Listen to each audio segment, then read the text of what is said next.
Miami, a late afternoon downpour. Rain hammered the streets, drowning the sound of traffic in a restless drumbeat. Cars honked, vendors shouted, people scattered for shelter. A black Range Rover rolled to a stop at the red light, its wipers struggling against the storm. In the back seat sat Victoria Sterling, the ice-cold widow of billionaire Richard Sterling. She was scrolling through her phone, unmoved by the chaos outside, when something caught her eye. There, standing barefoot on the narrow median, was a boy.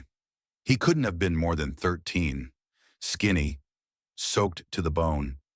His thin arms clutched two crying infants, wrapped in torn plastic bags, shivering violently under the rain. Victoria leaned forward, her breath caught. The babies lifted their faces, just for a moment, and she froze. Those eyes, hazel, the same rare golden brown as Richard's, the man she buried 3 years ago. Before her driver could react, Victoria flung the car door open. Cameras could have captured it as scandal. Miami's most untouchable widow in designer heels, running into the storm toward a street boy and two half-dead babies. And in that moment, her life and her empire shifted forever. The storm pressed against Miami like a heavy hand, bending palm trees and blurring the skyline into gray. Thunder rolled far above, echoing down the long boulevards where headlights smeared into ribbons of gold against wet asphalt. It wasn't the kind of evening anyone wanted to be on the road, not even the wealthy who were used to moving through the city untouched. Inside the Range Rover, warmth hummed from the vents, the smell of leather and perfume clinging to the air. Victoria Sterling sat with her back straight, her manicured fingers tapping silently against her phone screen. She had just received a message from the board. Meeting rescheduled. 5 o'clock sharp. A sigh left her lips. Barely audible, but enough for her driver, Marco, to glance up in the rearview mirror. "Should I take the back way, ma'am? Traffic looks like it'll keep us here all night." Victoria didn't lift her eyes from the screen. "No. Stay on Bay Shore. I don't care how long it takes." Marco nodded, adjusting the wheel. Outside, pedestrians darted under awnings, clutching newspapers or broken umbrellas. Vendors pulled tarps over their carts, shouting last-minute prices to anyone willing to brave the storm. The Range Rover inched forward until a red light forced it to a halt. That was when Victoria leaned forward, her gaze narrowing. Someone stood on the median ahead. A boy, barely more than a child, barefoot, soaked through, holding two tiny bundles in his arms. They weren't wrapped in blankets, but in thin strips of plastic, the kind you'd find at a supermarket. The babies inside squirmed weakly, their cries piercing even through the closed windows. Marco muttered, shaking his head. "Street tricks. Some of them rent babies just to get sympathy." But Victoria didn't hear him. Her chest tightened as if invisible hands had gripped her ribs. She couldn't look away. The babies lifted their faces just enough for the stormlight to hit their eyes. Light brown, almost golden. Hazel, the exact color Richard Sterling carried in his gaze. Her late husband's eyes. "Stop the car," she said sharply. Marco blinked. "What? Ma'am, it's just... I said stop the car." The SUV swerved to the curb. Before the driver could reach for an umbrella, Victoria flung the door open and stepped into the rain. Her heels splashed against muddy pavement, her designer dress clinging instantly to her skin. Gasps came from the sidewalk. Shoppers and taxi drivers stunned to see the famously untouchable widow of Miami running toward a soaked street boy. The boy froze when she approached, his skinny arms tightening around the babies as though she might snatch them away. His eyes, wide and dark, held both fear and defiance. "Who are you?" Victoria demanded, her voice firm even as the rain dripped from her lashes. He swallowed hard. "My name's Jaden." His voice cracked with exhaustion. Her gaze shifted to the infants. "They're yours?" He hesitated, tightening his grip. "Yes, they're mine." Victoria's brows shot up. "Your daughters?" A beat of silence. Then, softly, "Yes, their mother's gone. She died when they were born." The rain seemed to grow louder, hammering on car roofs, drowning the city. For a moment, Victoria felt the world tilt beneath her. It didn't matter whether the boy was lying. What mattered was the way he held them, not like props, but like lifelines. "Come with me," she said. Jaden shook his head violently. "No police, please. I don't want to go to foster homes." "No police," Victoria promised, her tone softening. "You'll stay with me tonight." His lips trembled.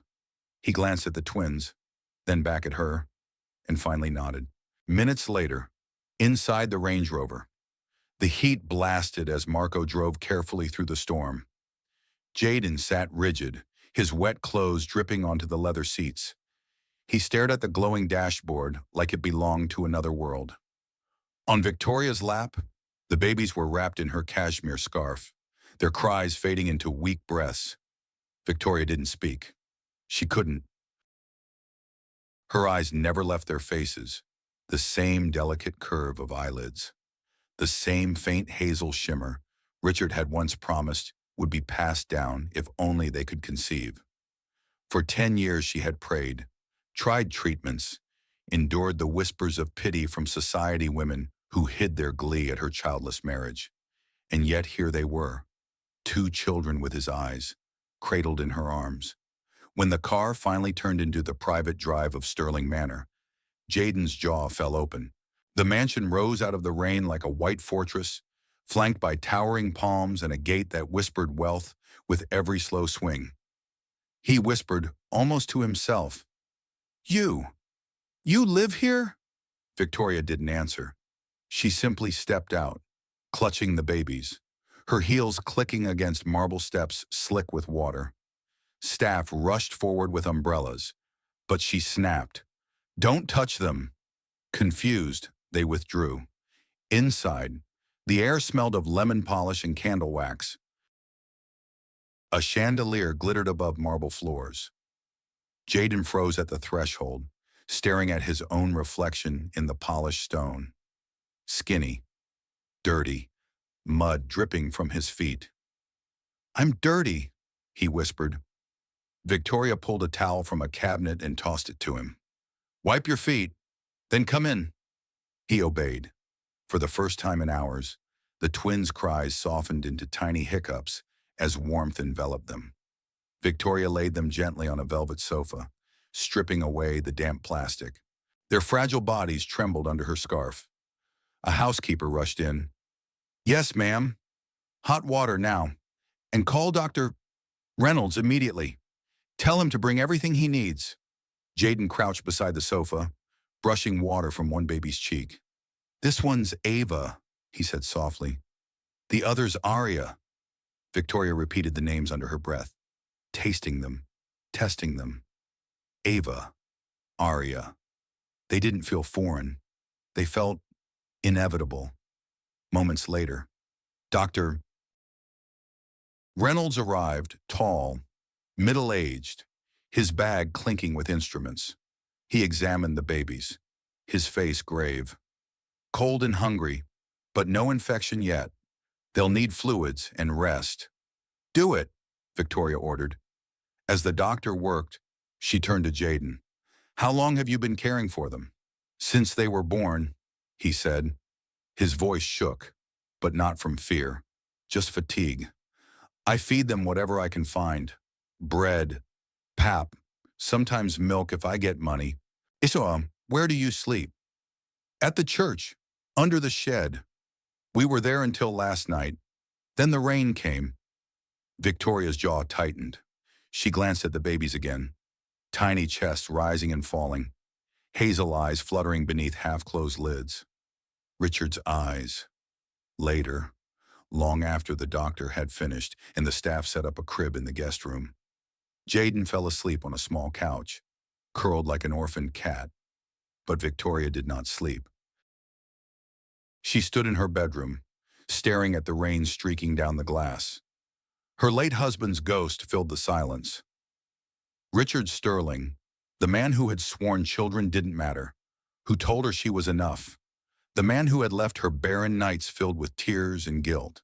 And yet, Even in death, he had left behind proof of betrayal. Victoria opened her dresser and pulled out a leather-bound album. Page after page, his smile stared back at her. Tall, handsome, eyes like liquid amber. The same eyes she now saw in two tiny strangers. Her fingers shook as she closed the book. "I need to be sure," she whispered. Her phone lit up. She dialed quickly. "Doctor," she said when Reynolds answered, half asleep. "Tomorrow I want a DNA test. Compare these babies' samples with Richard's records from his autopsy." A pause and then, "Yes, ma'am. Do it." She ended the call, her heart thundering harder than the storm. The next morning, gray light filtered through gauzy curtains. The storm had passed, but a different kind of heaviness lingered. Victoria sat at the long dining table, untouched breakfast before her. Jaden entered barefoot, the twins balanced expertly in his arms. He looked cleaner in borrowed clothes, but his eyes still darted nervously around the gold-trimmed room. "Good morning, ma'am," he said. Victoria only nodded. She gestured for him to eat. He obeyed slowly, breaking bread into small bites, feeding bits to Ava while Arya sucked her thumb. He never looked up until Victoria spoke. "You're too young to be their father." Jaden froze, his lips parted, but no words came. "Tell me the truth," she pressed. Finally, his shoulders sagged. "They're my sisters." Her eyes sharpened. "So you lied." He looked down, ashamed. "People don't help if I say I'm just a brother, but if I say I'm their father, sometimes they listen." Victoria's voice was steel. "I don't like lies." "I'm sorry." His whisper cracked. The silence stretched between them, heavy but not hostile. She studied him, the thin arms, the tired eyes, the stubborn way he shielded the babies, even in the safety of her mansion. Something inside her softened despite herself. Hours later, Dr. Reynolds returned with swabs and gloves. Victoria watched from the doorway as he collected samples from the twins. When he promised results within 2 days, she only nodded. After he left, Victoria drifted toward the crib. The twins stared up at her, their hazel eyes wide, innocent, devastating. Her fingers brushed the edge of the blanket. "Who are you?" she whispered. That night, unable to stay away, she unlocked Richard's old study. Dust rose from shelves of books and drawers filled with forgotten documents. She found a small wooden box tucked beneath files. Inside were letters. Her breath caught as she read, "Richard, thank you for coming last weekend. Jaden was so happy. Please, one day tell her the truth." Another letter.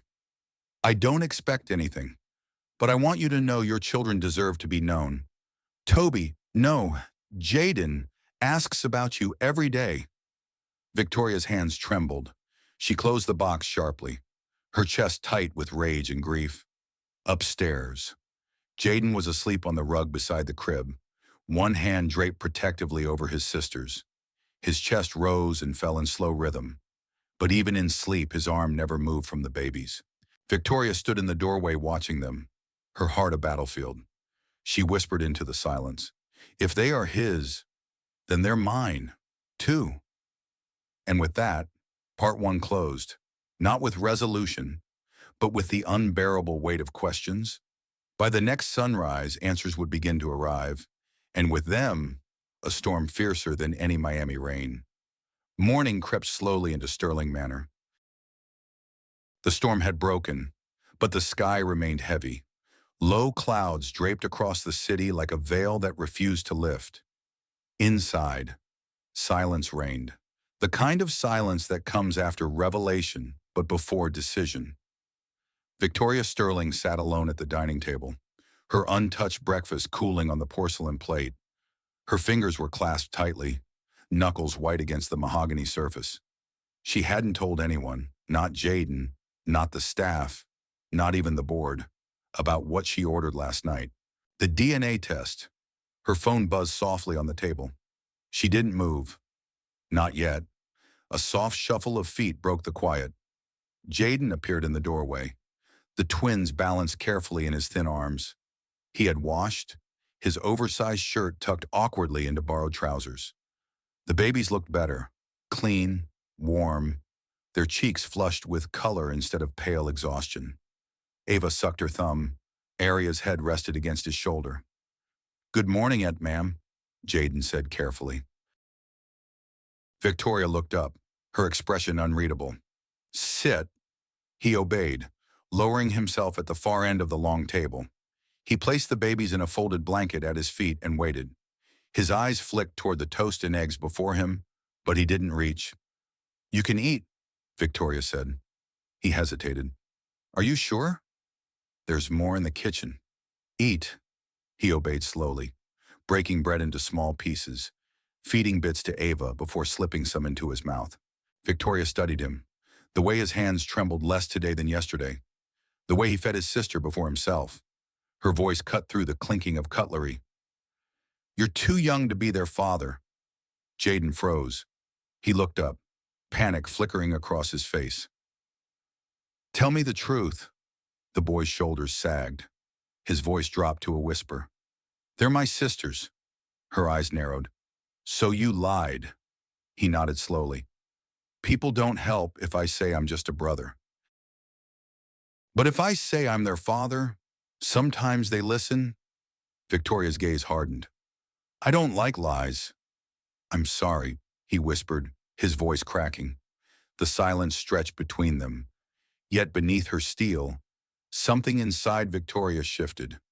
He wasn't lying out of malice. He was lying to survive, to protect them. An hour later, Dr. Reynolds arrived with his small black case. He greeted Victoria politely before setting up in the guest room where the twins lay. He wore gloves, swabbed their cheeks, labeled the containers, and packed them away. "How long?" Victoria asked. "2 days, maybe less," Reynolds replied. "Good. You're doing the right thing, ma'am," he added softly. Victoria didn't answer. She only nodded, her eyes fixed on the twins' hazel eyes watching the ceiling as if they understood more than they should. When the doctor left, she lingered by the crib. Her hand brushed the blanket near their tiny fists. "Who are you?" she whispered again, her voice almost breaking. That evening, Victoria unlocked Richard's old study for the first time in years. Dust hung in the air like forgotten memories. His books lined the shelves, his suit still hung in the closet. Papers filled his desk drawers. She pulled open one drawer after another, rifling through ledgers, contracts, half-finished crossword puzzles. Then she found it. A small wooden box, tucked beneath a pile of receipts. Inside were letters, yellowed and worn. Her heart pounded as she unfolded the first one. "Richard, thank you for coming last weekend. Jaden was so happy. I wish you could stay longer. I know your life is complicated, but I don't expect anything. Just come when you can. Grace." Another letter. "Jaden asks about you every day. I tell him you are busy saving the world. I don't want him to hate you, so I always say good things. But Richard, sometimes I wish you would just tell her. Tell your wife the truth. It's time." Victoria's hands shook. Her chest felt crushed, as if every word was a stone thrown against her ribs.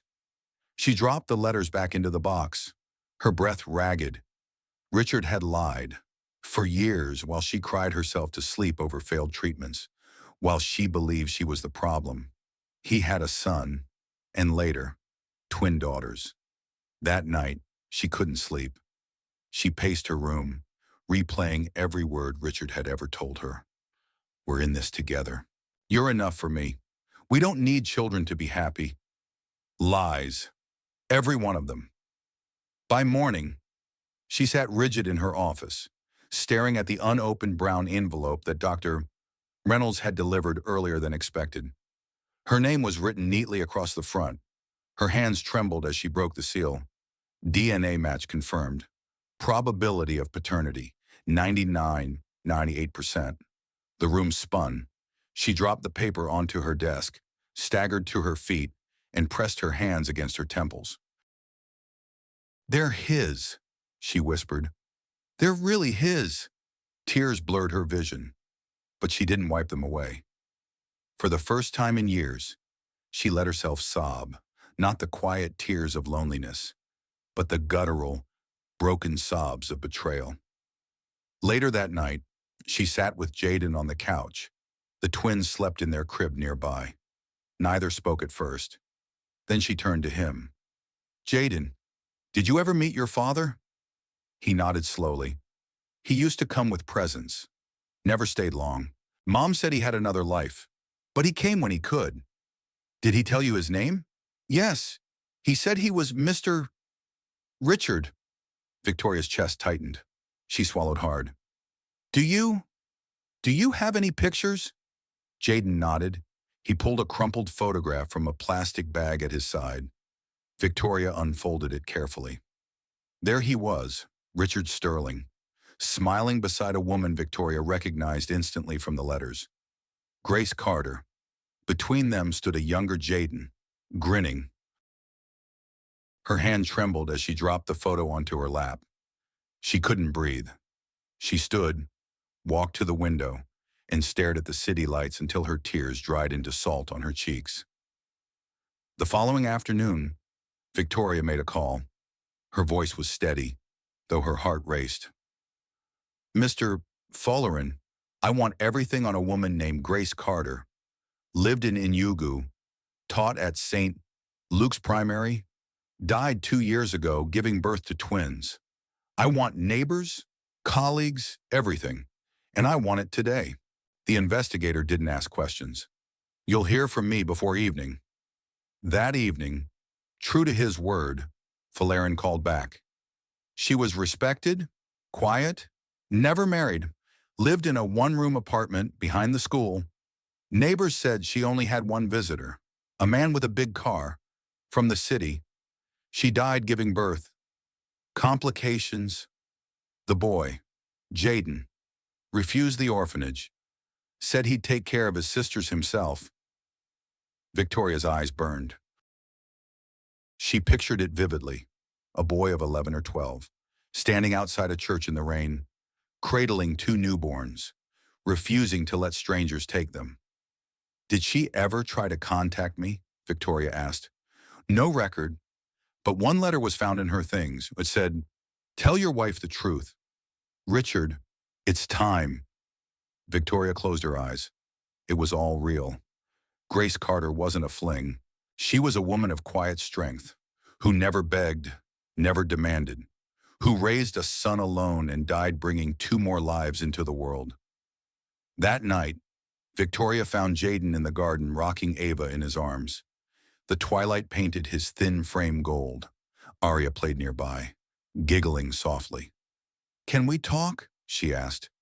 He nodded quickly, standing straighter. She sat on the garden bench and tapped the space beside her. He sat, careful not to wake Ava. I learned about your mother today, Victoria began softly. She was a teacher, quiet, honest. She didn't chase money. She raised you with little. She loved you, and she loved your sisters. She did her best. Jaden looked down, his lip trembling. She used to say we had a big family somewhere. I didn't understand. She said one day, the truth would find us. Victoria swallowed. And it has. He looked up slowly.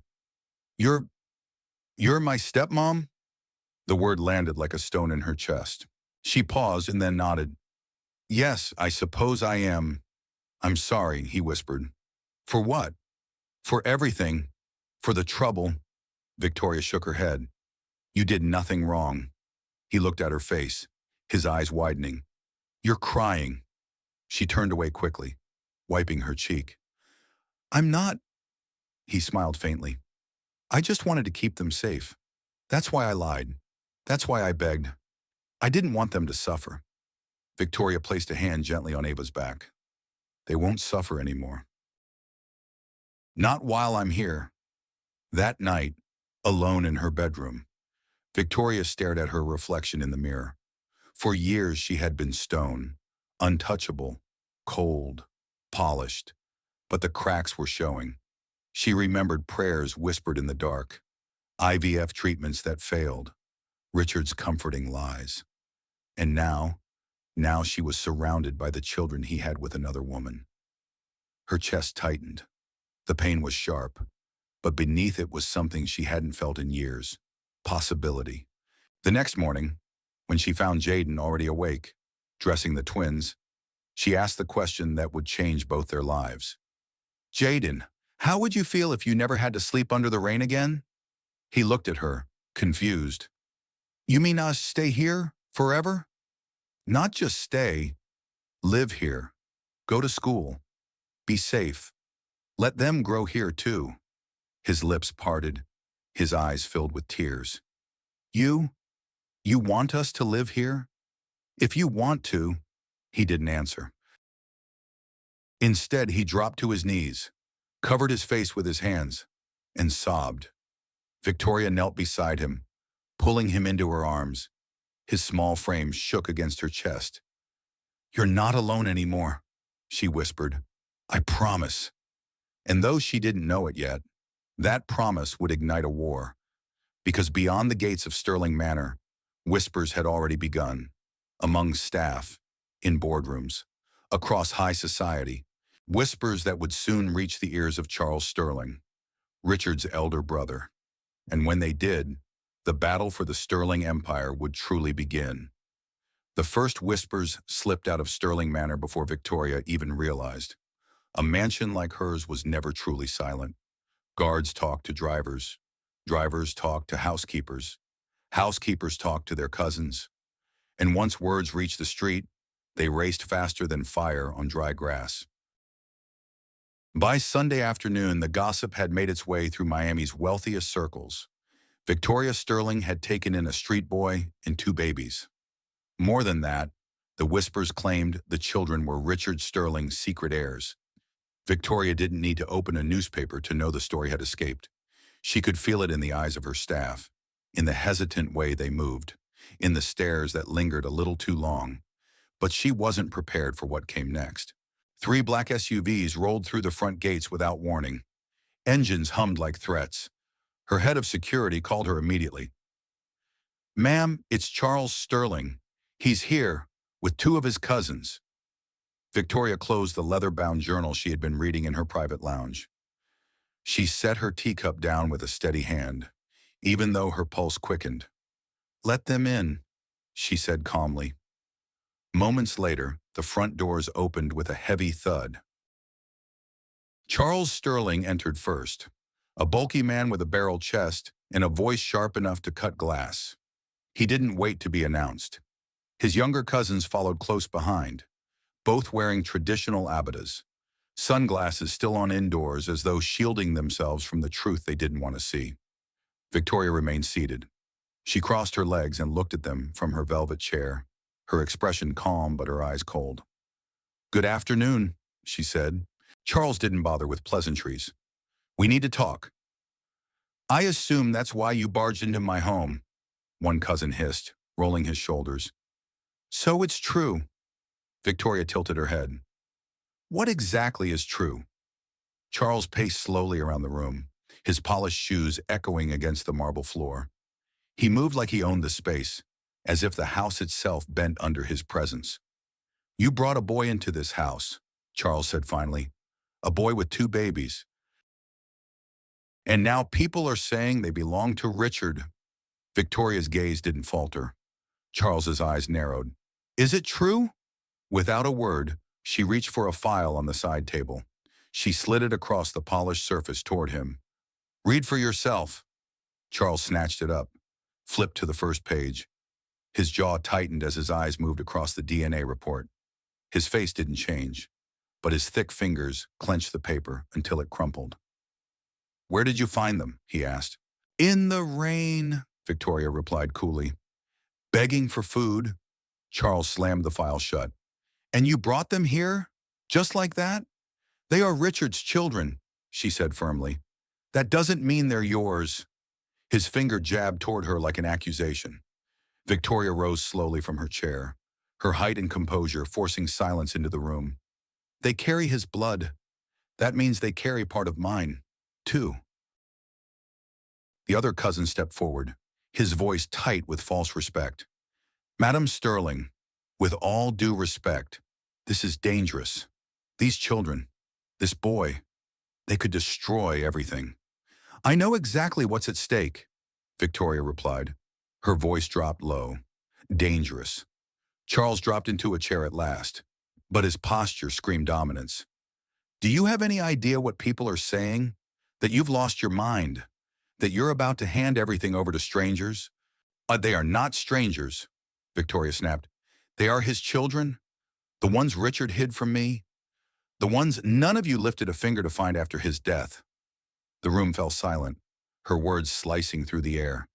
Charles leaned forward, elbows on his knees, his stare burning into her. You're about to destroy everything we've built. The board is already asking questions. Shareholders are nervous.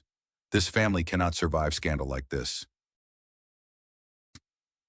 What you mean, Victoria said, arms folding across her chest, is that you plan to take everything. My husband died. I had no children. And you thought the empire was yours to claim. Charles didn't deny it. He didn't need to. Instead, he said plainly, you have no children? That means the family takes over.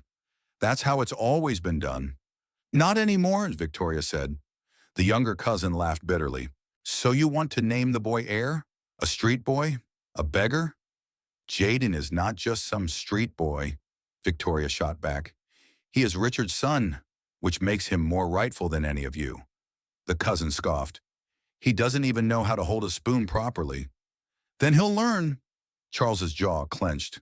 His voice dropped to a growl. You're making a mistake. Victoria took a step closer. I made one before. I trusted Richard. I let him lead while I played the quiet wife. Never again.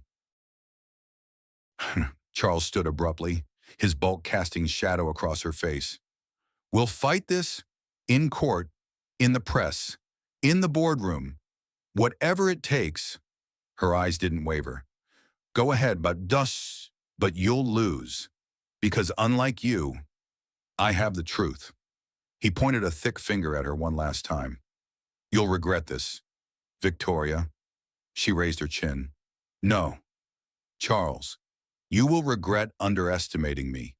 The cousins bristled, but Charles turned on his heel and stormed out, the doors slamming shut behind them. The room was left humming with fury, the air thick with the echo of unspoken war. Victoria's knees trembled slightly, but not from fear, from rage. She exhaled slowly, letting the silence settle again. Then she heard it, small footsteps at the edge of the hall. Jaden stood there, eyes wide, fists clenched. He had heard everything. I can go, he said softly, if you want. I don't want to cause trouble. Victoria's chest tightened. She crossed the room and placed both hands firmly on his thin shoulders. You're not going anywhere, she said. But they're angry, he whispered. They've always been angry, she replied. They were angry when I married Richard, angry when I took control of the company. And now they're angry because you exist. Jaden's eyes filled with fear. I don't want anything from them. I just want Ava and Arya to have a chance. Victoria's throat tightened. She nodded. And they will. I promise you. That evening, the mansion carried a new tension. The staff moved in hushed tones. The guards doubled their patrols. But Victoria was already one step ahead. She picked up the phone and called her lawyer, Barrister Ayaton. I want papers drawn, she said. What kind of papers? Ma'am? Guardianship. Full legal guardianship of Jaden and the twins. An enrollment in the best private school in the city. Uniforms, books, everything. I want it ready immediately. Are you sure, ma'am? This will trigger war. I'm not starting war, Victoria said firmly. I'm finishing it. The next morning, the storm spilled onto the front gates. Photographers camped outside, lenses flashing, headlines screamed across tabloids. Widow of Richard Sterling brings home street children. Claims they are his secret heirs. Board members called nonstop. Voices tense with panic. This could ruin investor confidence. The media won't let it go. Maybe take a leave of absence? Step away until the scandal dies down. Victoria listened to each one, then she hung up without a word. By midweek, she scheduled a press conference. The hall was packed, cameras flashing like lightning. She walked in wearing a plain black dress, no jewelry, no makeup, nothing to distract from her message. She sat at the table, the weight of 100 lenses on her. "My name is Victoria Sterling," she began. Her voice carried, calm and sharp. "I am the widow of Richard Sterling, a man I loved, a man I trusted, and a man who left behind a truth I could not ignore." Murmurs rippled across the room. "I discovered this truth not through rumor, but through fact. I found his son, Jaden, in the rain, begging for food, holding his twin sisters. I ran a DNA test. The results are clear. These are Richard's children." Gasps swept the room. She held up the file. "This is not gossip. This is proof." A reporter shouted from the crowd. "Madam Sterling, are you adopting them?" "I am doing more," she replied. "I am raising them. I am giving them my name, and I will protect them from family, from courts, from anyone who dares to say they are less human because they were born on the street." Another reporter shouted, "What about the company? What about the shareholders?" Victoria's lips curved in a tight smile. "I built half of Sterling Industries with my own hands. I will not be pushed aside. The children are not here for your money. They are here because they deserve to live." The room erupted with questions, but she raised her hand. "One more thing. To those who say I've lost my mind, truth doesn't care about your comfort. It simply is." She stood, ending the conference on her terms. Cameras flashed, questions echoed, but she walked out without looking back. That night, Jaden waited in the mansion's living room, the twins asleep nearby. When Victoria returned, he rushed to her, his eyes wet. "You said all that?" he whispered. She nodded. He hugged her tightly. "Thank you." For the first time, Victoria allowed herself to hug him back, fully, fiercely. But beyond the embrace, she knew the war had only begun. Charles Sterling wasn't finished. The family wasn't finished, and the courts would not stay silent for long. The storm of gossip had only just begun when Charles Sterling made his move. 2 days after Victoria's press conference, her lawyer barrister Ayatan entered her office with a grim face and a thick folder under his arm. He placed it on her desk without a word. Victoria raised an eyebrow. "What is it?" "A lawsuit, ma'am, filed by Charles Sterling. He's petitioning the court to freeze the estate, suspend your authority over the company, and remove the children from your custody."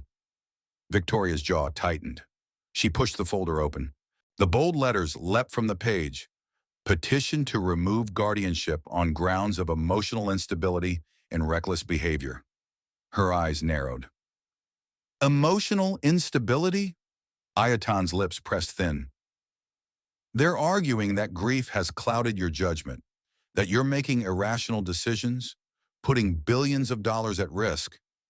Victoria leaned back in her chair, her gaze hardening.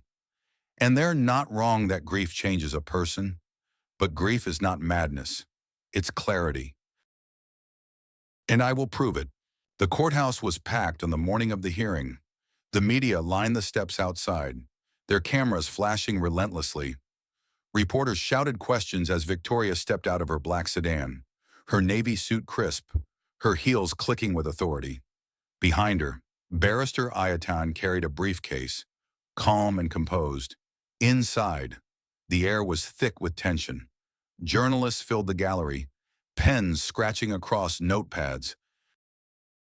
At the front sat the judge, an older man with sharp eyes who missed nothing. On the left, Charles Sterling and his legal team whispered among themselves.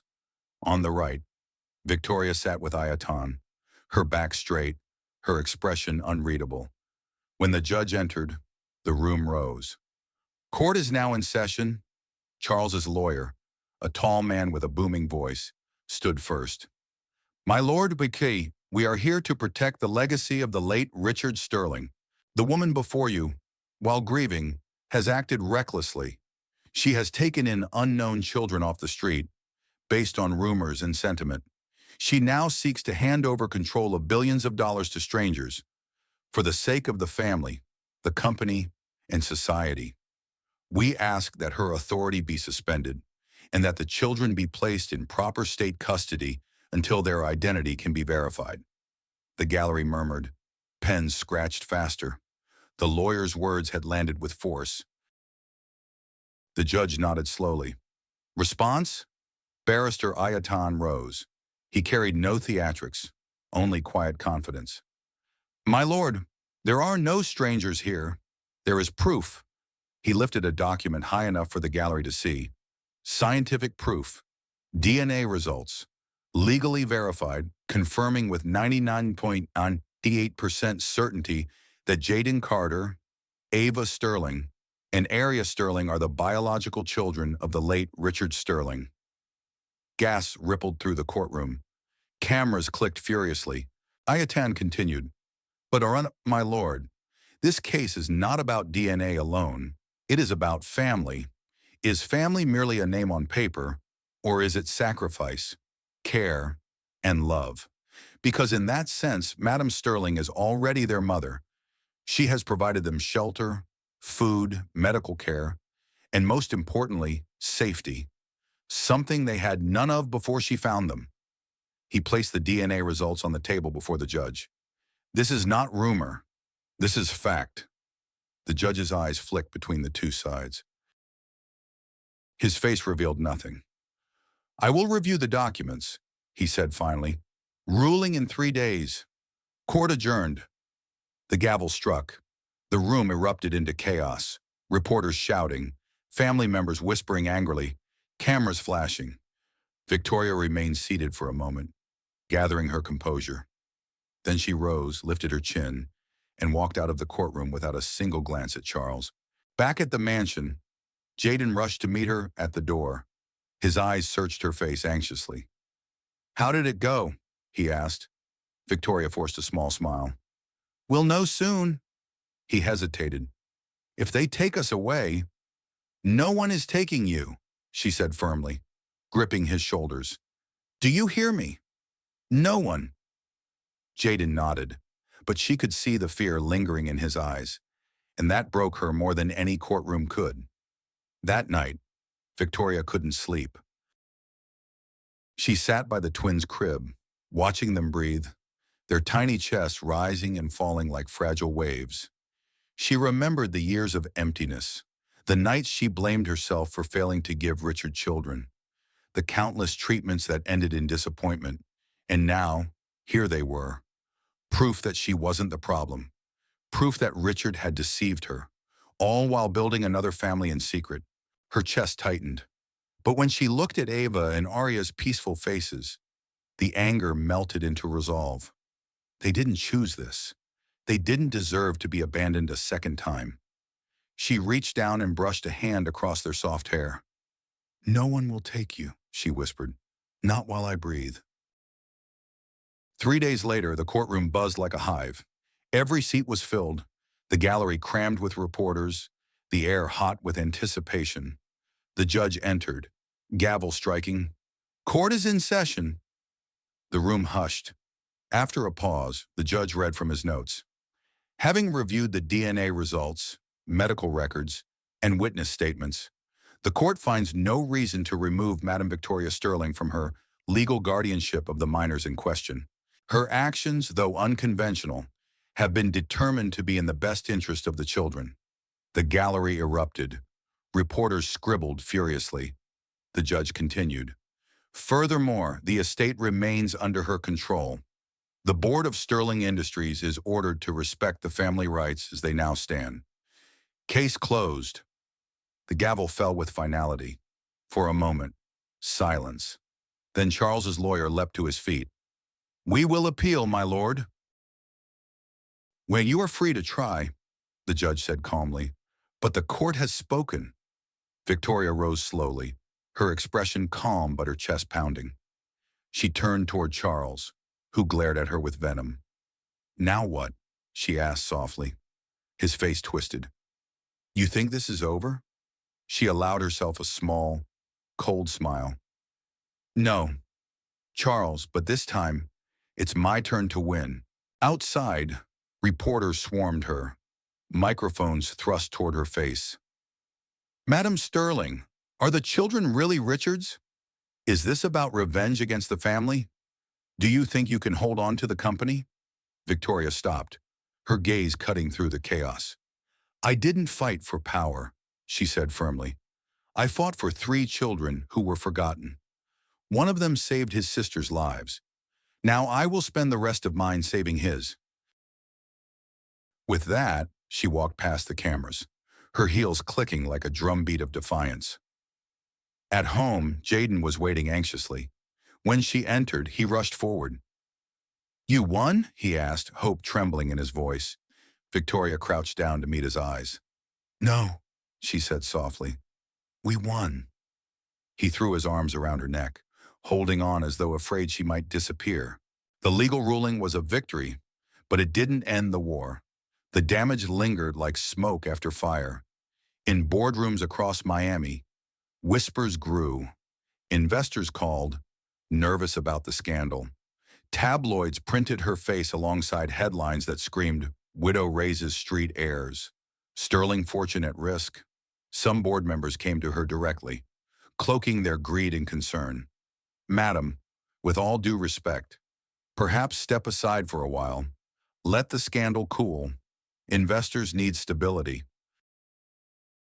Victoria listened patiently. Then she placed a file on the table. This is a proposal written by Jaden, she said, 13 years old, and he found mistakes on our company website that none of you saw. If a boy can find your errors, perhaps the instability is not with me, but with you. The room fell silent. Victoria stood. Sterling Industries is not a family toy. It is a legacy, and I will not let it rot in your hands. At night, however, the mask cracked. Alone in her room, Victoria stared at her reflection in the mirror. The face looking back at her was harder, older. She remembered the woman she once was, the one who wore pink lip gloss and danced barefoot with Richard after dinner. That woman was gone, but maybe, she thought, that wasn't a tragedy. Maybe it was a rebirth. Downstairs, Jaden played with the twins, arranging blocks into a shaky little tower. Arya clapped when it fell. Ava squealed with laughter. Jaden looked up and caught Victoria watching from the stairs. He smiled, and for the first time in years, she felt her chest loosen. Maybe this was her new beginning. But outside the gates, Charles Sterling was far from finished. He spoke to the press, casting her as unstable, dangerous, unfit. He whispered to shareholders, promising stability if she were removed. And then he made his boldest move, filing for full control of the estate in appellate court, this time with the support of several board members. Barrister Ayatan brought her the news late one evening. They're going full force, ma'am. This will not stop until we crush it completely. Victoria stood at the window, the Miami skyline glittering in the distance. Then we crush it, she said. Her voice was ice. This isn't about money anymore. It's about truth. It's about the children. And I will not let them be erased. The war was far from over. The court had given her victory once, but Charles's shadow loomed larger than ever. And as she tucked the twins into bed that night, as Jaden whispered goodnight to his sisters, Victoria knew the next battle would not only decide her future, but theirs. Because the Sterling Empire had never truly been about love. It had always been about power. And now, power had chosen sides. The storm that had hovered over Sterling Manor finally began to thin. The courts had spoken, the first wave of attacks beaten back. But outside the gates, tension still clung to every whisper, every newspaper headline, every boardroom meeting. Victoria Sterling had won, but victory did not bring peace, not yet, inside the mansion. However, life began to take on a different rhythm. For the first time in years, the house did not echo with emptiness. It pulsed with life. The sound of Ava's giggles, Arya's shrieks of delight, Jaden's voice reading bedtime stories in the hallway. All of it filled corners that had once known only silence. Victoria would pause sometimes on the grand staircase, leaning on the polished railing, listening. The sound of children, her children, whether the world accepted it or not, made the marble walls less cold. One morning, Jaden appeared in his new school uniform. White shirt tucked neatly, navy pants ironed sharp, his shoes polished until they shone. He looked at himself in the mirror with a mixture of pride and doubt. "You look sharp," Victoria said, stepping behind him. He blushed, fiddling with the buttons at his wrist. "What if the other kids laugh at me?" She placed a hand on his shoulder. "Then you hold your head high. You've survived storms most of them couldn't imagine. You've carried babies through the rain. You've begged and you've endured. You are not just some boy. Jaden, you are stronger than you know." He looked up slowly, eyes glistening. She smiled and handed him a small notebook. "What's this?" he asked. "Your dreams," she said. "Write them here. One day, you'll look back and see how far you've come." He hugged her tightly. "Thank you, Mom." The word stopped her heart. She had heard it only in her imagination before. Now it was real. She blinked hard, wrapped her arms around him, and whispered, "You're welcome." The days blurred into weeks. Victoria signed the guardianship papers with a steady hand, her signature curling across the page with finality. Jaden, Ava, and Aria were hers now, not by blood alone, but by law, by choice, by will. But Charles Sterling was not silent. He went to the press, calling her reckless. He met with shareholders, promising them calm if only she were removed. He raged behind closed doors while plotting. Victoria knew the fight wasn't over, yet she refused to live in fear. Instead, she turned outward. She summoned her lawyer, her advisors, and her closest allies. "If the world insists on calling this a scandal," she said, "then I will turn the scandal into a movement." And so the idea was born, the Grace Carter Foundation, named after the woman who had raised Jaden with dignity and died bringing Ava and Aria into the world.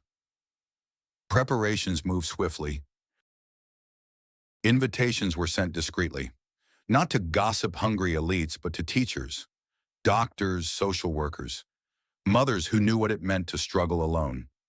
Victoria wanted the launch to be different, not about wealth, but about truth.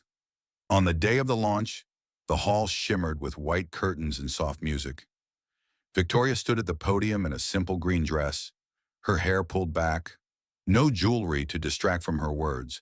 Beside her stood Jaden in a crisp black suit, holding a framed photo of his late mother. In the front row, Ava and Aria sat in matching dresses, white ribbons in their hair, fidgeting in their seats as children always do. The room hushed as Victoria began. "Today is not about money," she said, her voice strong but trembling slightly with emotion. "It is not about power or reputation. Today is about life. It is about love. It is about second chances." She paused, her eyes drifting to the photo in Jaden's hands. "This foundation is named after a woman I never had the chance to meet, but who gave me the greatest gift of my life, her children." Grace Carter raised Jaden with strength and silence, never asking for more than he could give. She left this world too soon, but she left behind two daughters who carry her light, and she left me with the chance to begin again. The crowd sat in the stunned silence, many with tears in their eyes. "I didn't choose this journey," Victoria continued, "but it chose me, and I have embraced it. From today, the Grace Carter Foundation will support children who are forgotten, mothers who are abandoned, families who feel invisible, because no child should beg in the rain. No mother should die alone." Her words hung in the air like a promise carved in stone. The audience rose in applause, but Jaden was looking only at her. His hands trembled as he gripped the microphone she offered him. "My name is Jaden," he said, his voice wavering. "I used to beg on the street. I carried my sisters through rain and hunger. I thought life would never get better. But then, someone stopped. She didn't ask questions. She didn't judge. She just helped. He turned toward Victoria. I didn't know who she was. I didn't think she'd remember me the next day. But she did more than remember. She stayed. She cared. She fought for me. And now, I don't just have a roof. I don't just have food. I have a name. I have a future. And I have a mother. His voice cracked, but he pushed through, smiling through tears. She didn't give birth to me, but she gave me life. The room stood as one, the applause thunderous, but Victoria barely heard it. She pulled Jaden into her arms, hugging him tight as cameras flashed. For the first time in years, she felt her heart break open, not from betrayal, but from healing. Life in Sterling Manor changed permanently after that night. The foundation grew quickly, drawing attention from real allies instead of false friends. Volunteers signed up. Donations poured in, not from the elite who whispered about scandal, but from ordinary people moved by the story. And inside the house, the transformation was even greater. The twins began walking, their giggles echoing through marble hallways once haunted by silence. Jaden grew taller, his voice deeper, his shoulders stronger. No longer did he glance around nervously, waiting to be cast out. He walked like someone who belonged. Victoria watched him with quiet pride. He studied late into the night, wrote in the notebook she had given him, and practiced speeches in the mirror. He even drafted proposals for Sterling Industries, catching small mistakes that seasoned board members overlooked. One evening, while explaining company shares to him in her study, Jaden paused and asked, "Do you really think I can do this?" Victoria met his eyes. "I wouldn't waste my time if I didn't." He nodded slowly. "Then I'll try." But life was not without hardship. Some nights the twins fell ill. Some days, the weight of expectation crushed Jaden, and he retreated to his room, afraid he would disappoint her. Victoria always followed, kneeling beside him, repeating the words he never tired of hearing. "You don't have to be perfect. You only have to be loved." And slowly, he began to believe her. Years passed. Jaden grew into a confident young man. Ava and Arya into lively children with sharp minds and laughter that filled every corner of the estate. The mansion once mocked as a cold palace became a home. One rainy evening, Victoria stepped out of her car on the very street where she had first seen Jaden, clutching his sisters under a broken sky. She stood in the rain with her umbrella, remembering that day had shattered her old life and built a new one. When she returned home, Jaden was waiting in the study, papers spread before him. He looked up, his expression determined. "Mom," he said, "I want to study law.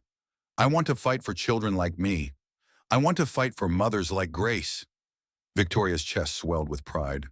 She walked forward and cupped his cheek. "Then you will, and you will win." He smiled, eyes shining. "I'll make you proud." "You already have," she whispered. She looked at him, then at Ava and Arya running in from the hallway with laughter bubbling out of them. And she realized something profound. Richard Sterling had betrayed her. Yes, he had left her with wounds that might never fully heal. But he had also, in the most unexpected way, given her this, a family born not of choice, not of blood, but of destiny. And for the first time in years, Victoria Sterling was not alone. She was reborn,